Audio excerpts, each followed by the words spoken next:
in our generation, we don't even have a lot of information about being gay. So for me, when we were young, like being gay is like a sin. So sometimes you try to deny yourself. So you just like have a lot of mask or like excuses like this, no no no, I'm not gay or whatever.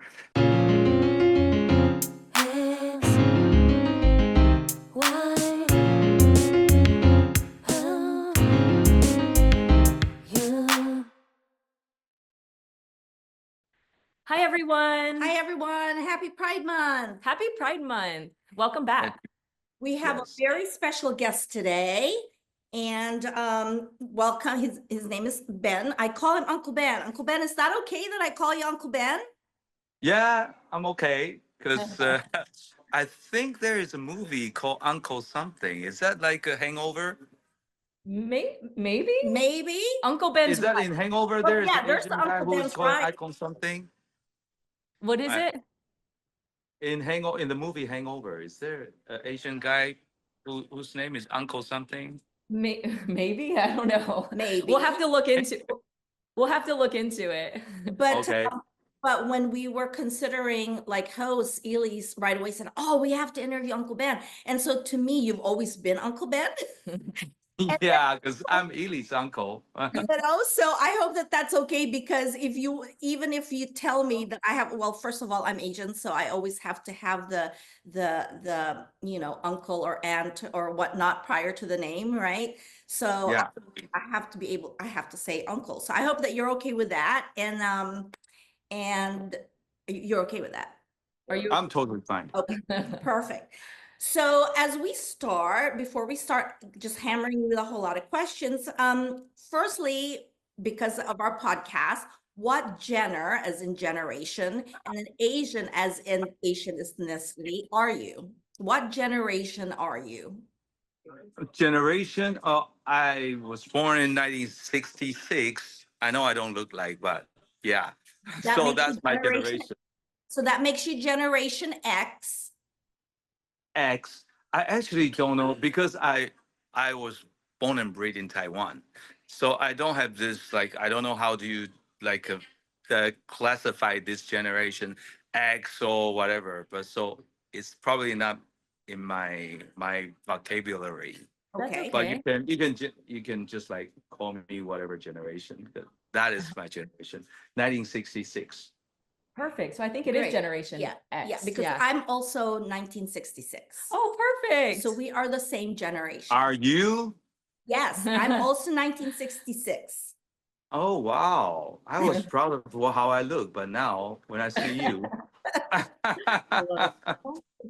So I have, well, that's later. Okay. So can you, Uncle Ben, briefly introduce yourself to us? Who are you?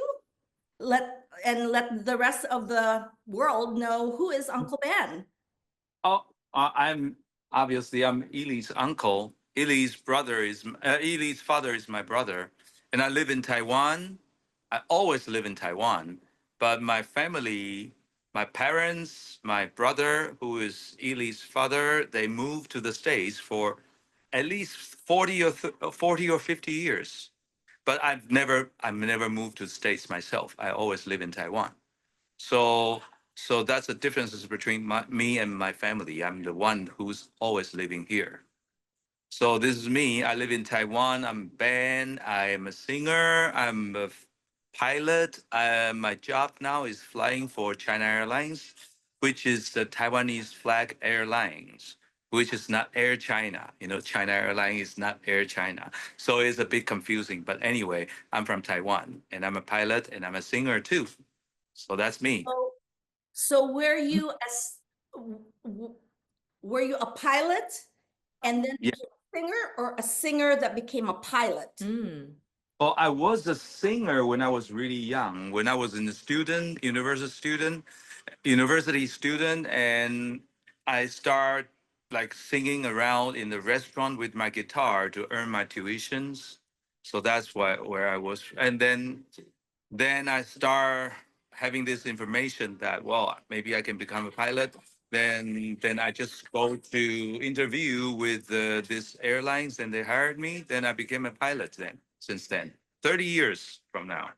Wow. So I'm kind of curious because you mentioned you grew up in Taiwan, and like you mentioned, a lot of your family moved to the States and you stayed in Taiwan. So can you share a little bit of your story with us, especially growing up in Taiwan?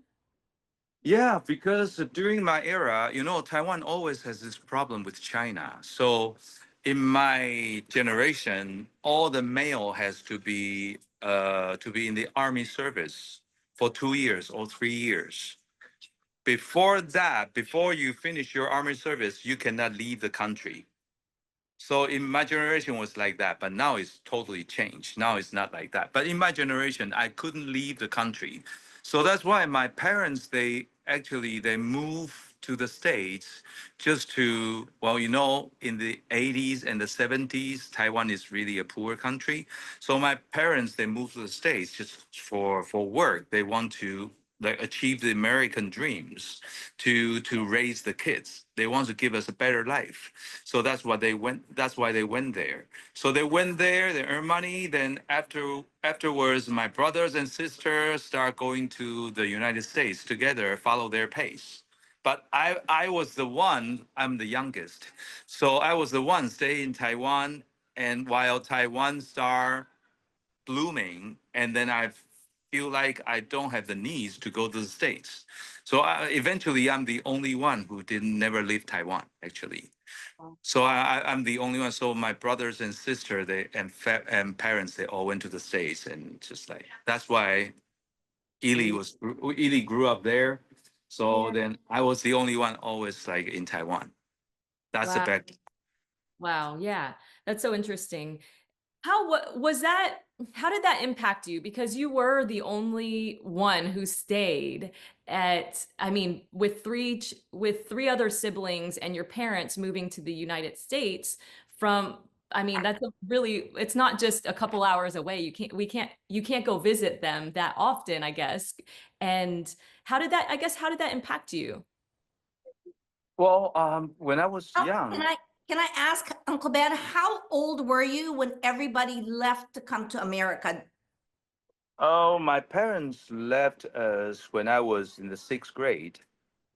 Okay, so Yeah, that's what, 10? 10 Yeah. years old, 9 years Probably, old? probably 10 sixth or grade is about 11 or 12, I think. So for Ely's question, how was that growing up alone at 9 years old?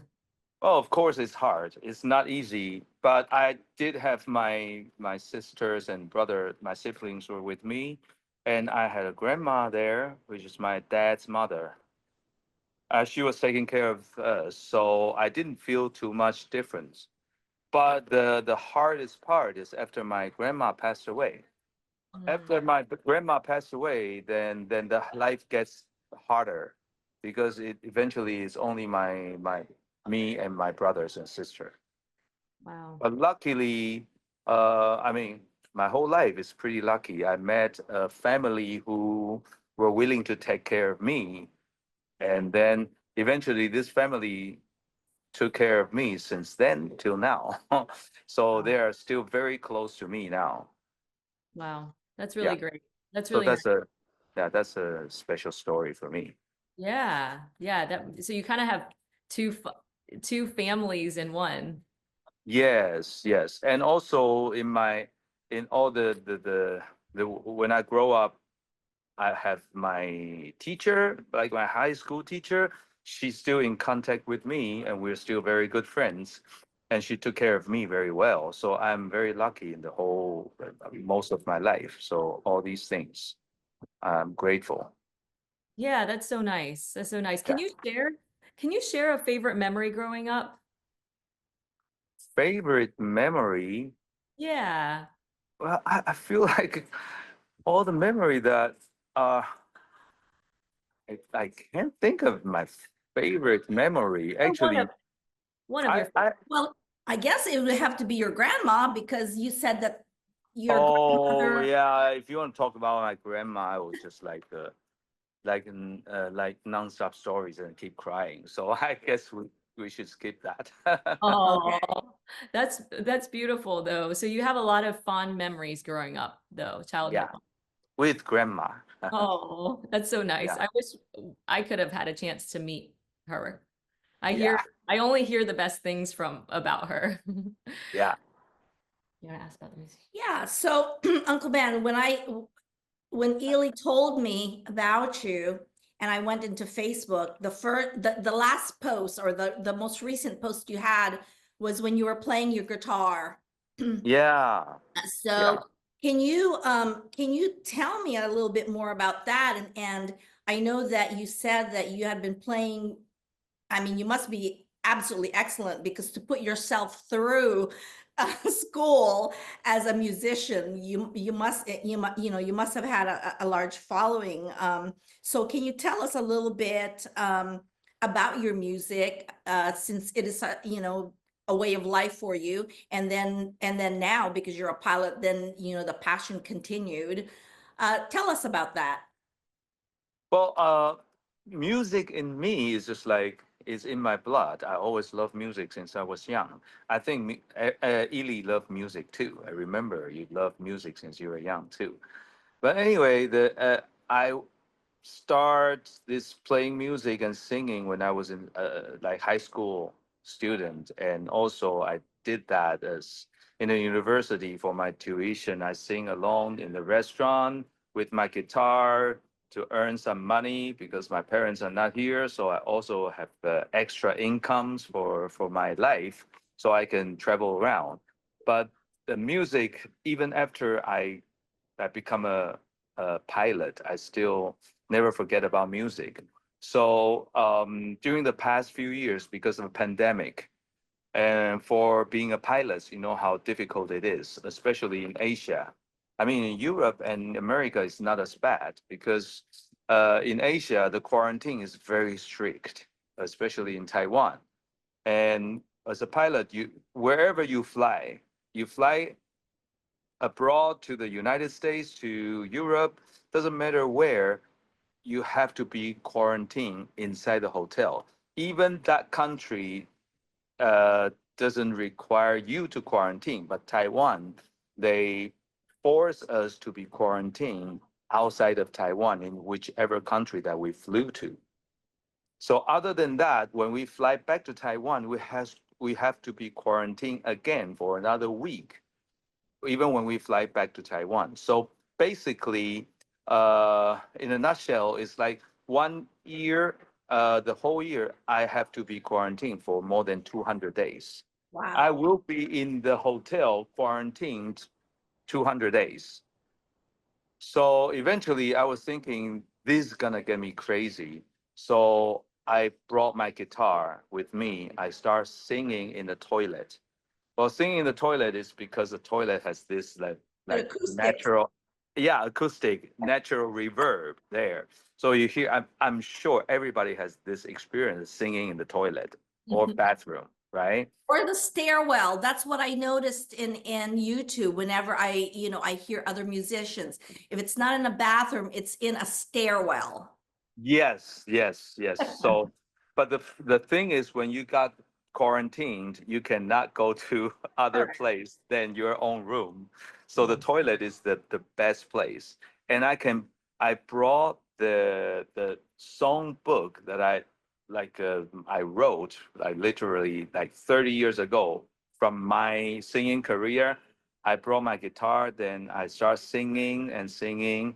So eventually I call that online concert a Ben Soul because my name is Ben. And then in Taiwanese, Ben Soul means toilet. So I just use this kind of term, just make my concert called Ben Soul. Eventually, Ben Soul, I had this concert for 160 Ben Soul concert online. So I got some followers, and I was very happy to start doing that because it brought my passion to the back to the music again. Yeah. Oh. And that's, I like how the name Ben Soul came about, the toilet, But since I didn't know the toilet piece, I actually thought, Uncle Ben, because again, I'm here in the US. When I heard Ben Soul, I heard it as Ben, your name, but Soul as an Soul. So Yes, so my interpretation is the pouring out of your soul, it music is. from your soul. So It that's is. It is both. It is both. Because when I start thinking about this name of the online concert during the pandemic, I thought about Ben So. In Taiwanese, Ben So is toilet. Ben So is toilet. And Ben is my name. So it's perfect. But then I was thinking I need to come up with an English name because I have so many friends. They are foreigners. I flew around the world. I have so many foreign friends. So I need to come up with an English name. So there's a friend just suggest me, just how about Ben's soul? Ben's soul, because you're seeing your soul out of you. So I yes, think that's perfect because it's Ben's soul in toilet. I So, love well, I love that. yeah. it's so So, clever. And I do also want to point out that I love that when you were going through, because a lot of people went through the same thing you did, where we all felt disconnected, especially around the COVID time when we yeah, did have to be quarantined. You probably a lot more than most, but yeah. a lot of people here too in the United States were quarantined.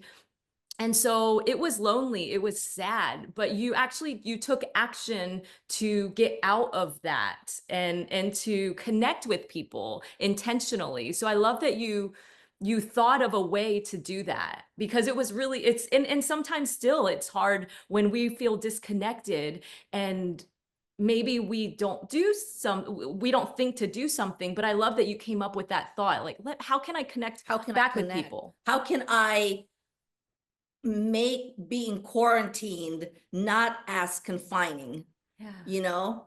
I know. Now the pandemic was like already 3 years ago, 2 or 3 years ago. So people think back about that. You might think, oh, that doesn't sound real. But actually, in Asia, it was so real and it was so strict. And it's so strict, even when the pilots open the door to collect their food in a different time. If the time is not the time zone that the company permit, if they even open the door to collect the food, they have to get punished. That was how strict it was.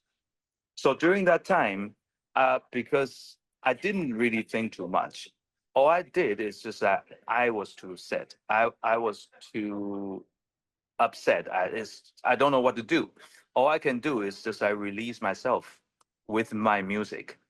So at night, I start drinking. I mean, of course, next day, I'm not flying. I drink. I know I'm not flying, so I start drinking. I said, I'm going to play my guitar. I went to bed, so I went to the toilet, start playing guitar. And then because it's pandemic, so many people they're not sleeping. They didn't sleep at middle of the night, like 1 o'clock or 2 o'clock in the morning. Nobody's sleeping. People just start getting online. My Facebook friends, my colleagues, my flight attendants, my pilot buddies, they were all online. They were all sad. So I start singing the songs, the music that they are familiar with, and all the songs, the lyrics and the music which touch them, they start sharing their stories with me online. Everybody's typing, everybody's talking. And then I start feeling it's a big relief for me. And then that was the first one. Then I continue my second concert, third concert. Eventually now it's 160 concerts. And people, they just share their stories with me. Eventually, I feel like I'm the one who is like so grateful to get all these music that people sharing and these stories that people sharing with me. But a lot of friends, they told me how much that I gave them during pandemic. That is something that I never think about it. That's So beautiful. That yeah, is so beautiful. Yeah, to get an yeah, idea, and we're gonna, at least for myself, just because I'm getting to know you, I'm gonna go back and forth between you being a pilot and being, and being in the music industry. Um, just so that people will have an idea of the gravity of at least your situation, can you tell us before you actually started Ben Soul, the toilet? I hate to say the toilet, but Ben Soul, the toilet. Like, how many times did you, let's say a month, how many times did you used to fly a month before COVID? And then Um, because of COVID and because of quarantining, you only flew X amount. Actually, during COVID, it's very different situation for the airlines in Taiwan and the airlines in the States or other countries because in Taiwan, because of the chips, everybody knows semiconductors and a lot of things. So in Taiwan, the freighter was like nonstop. In many countries, a lot of airlines they actually stopped flying. A Mm. lot of airlines even went bankrupt.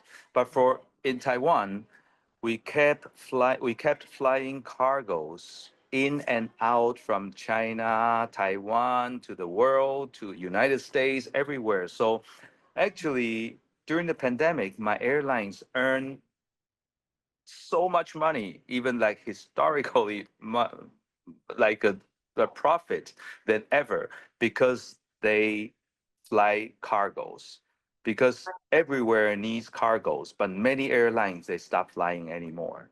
So So that's are so you I primarily cargo or people?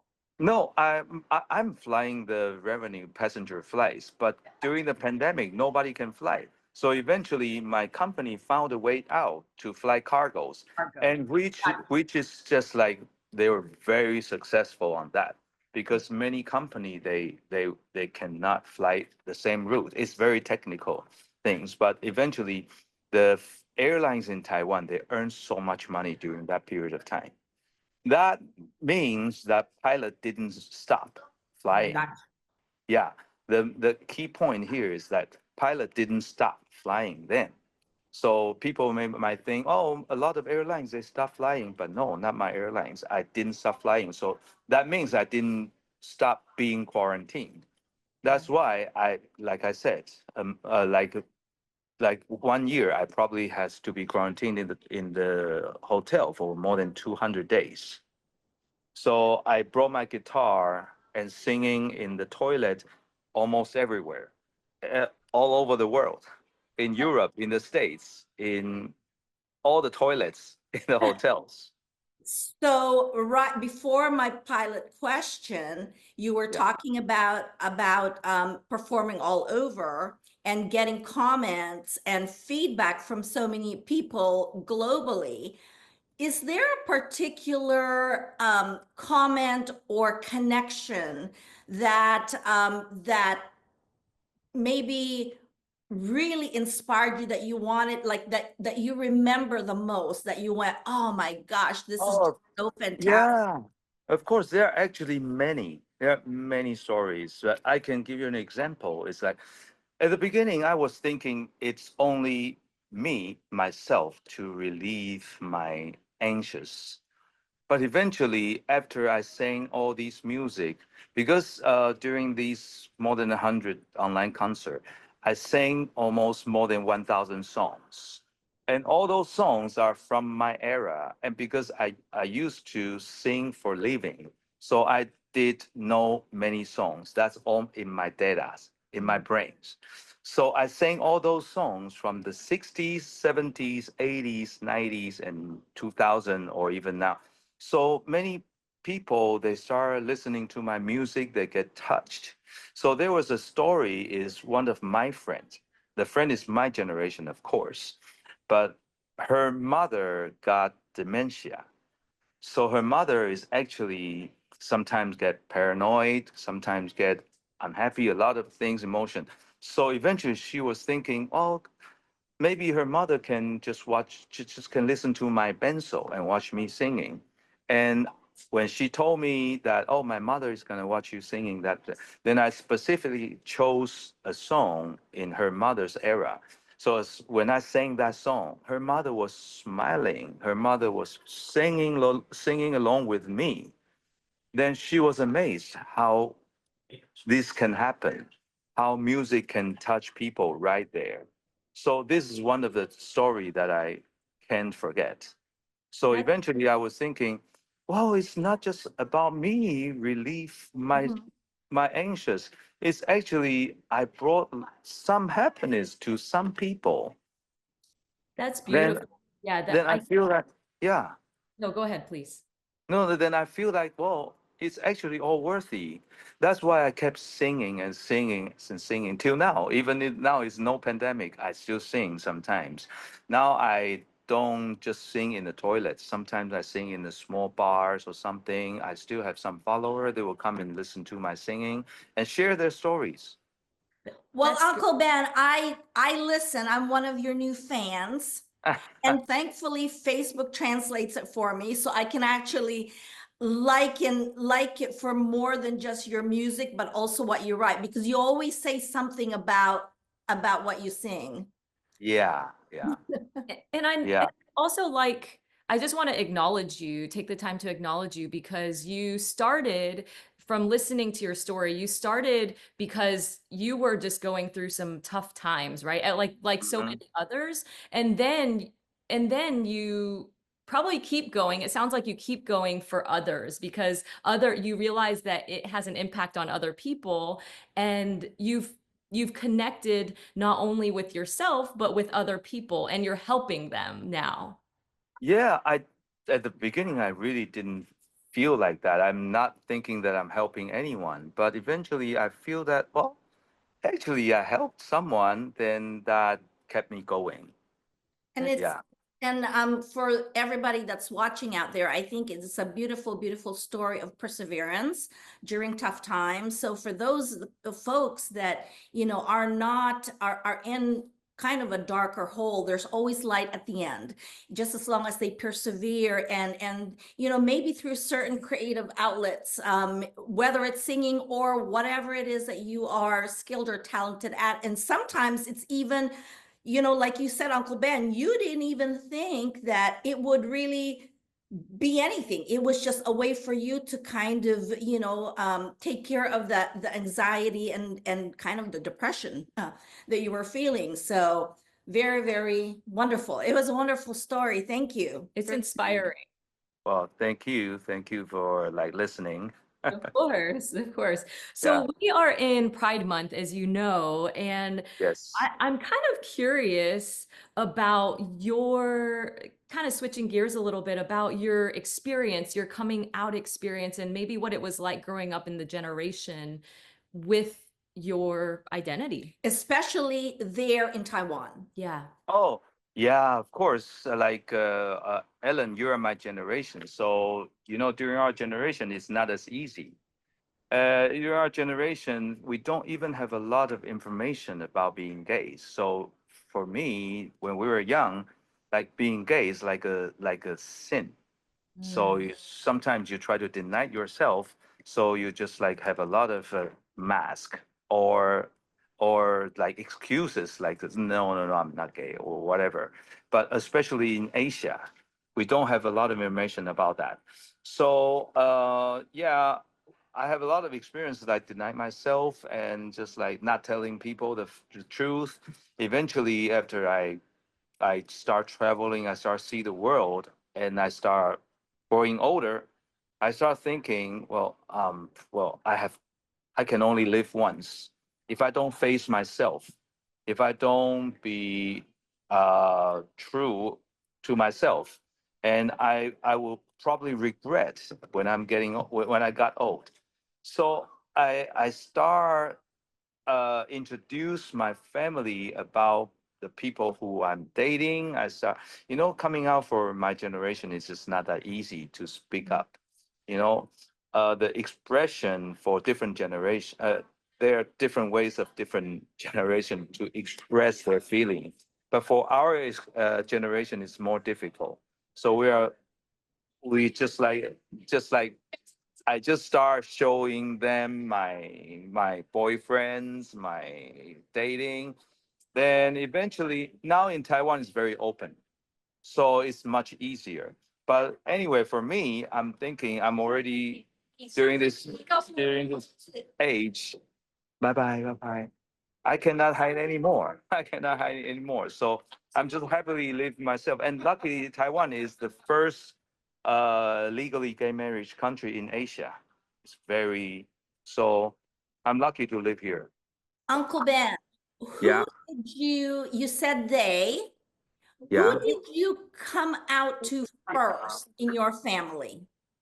Uh, I think it was Connie, my sister. It's just like very stereotype of gay coming out. They always come out with their sister because the sisters are always easier, you know? Yeah, it's just like that.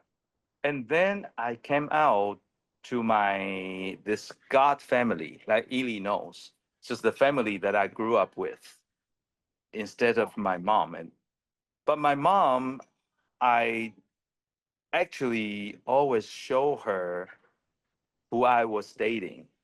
I always show my mom my boyfriend. I just didn't tell her it's my boyfriend. I always say it's my friends.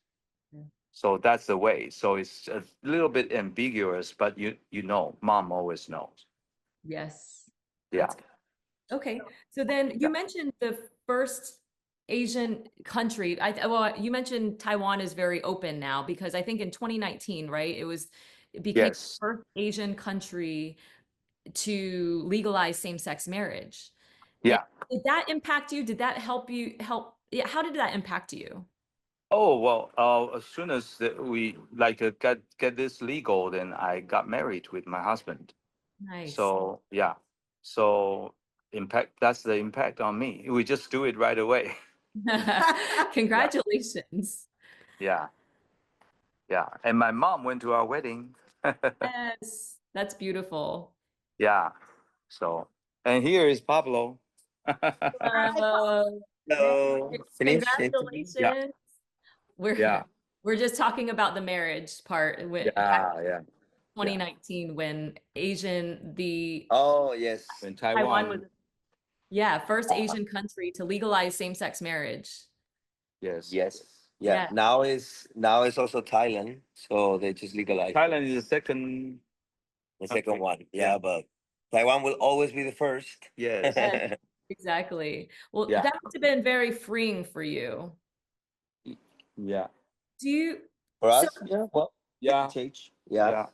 It's true. well, Uncle Ben, so what message then can you give someone who is living at home now, okay, that that might be in a place where they're facing challenges of an acceptance at home? Well, I really think because after all, I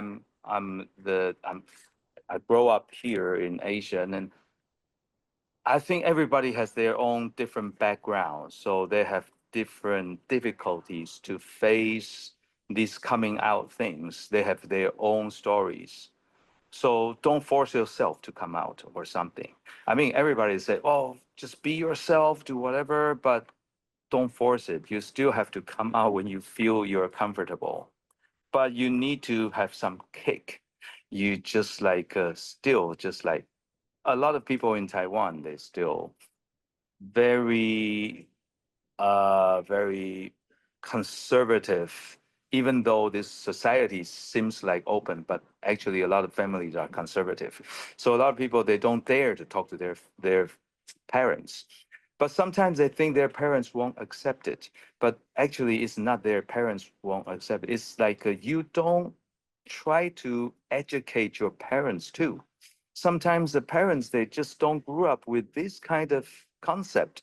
So you can actually slowly to educate them, slowly to talk about it.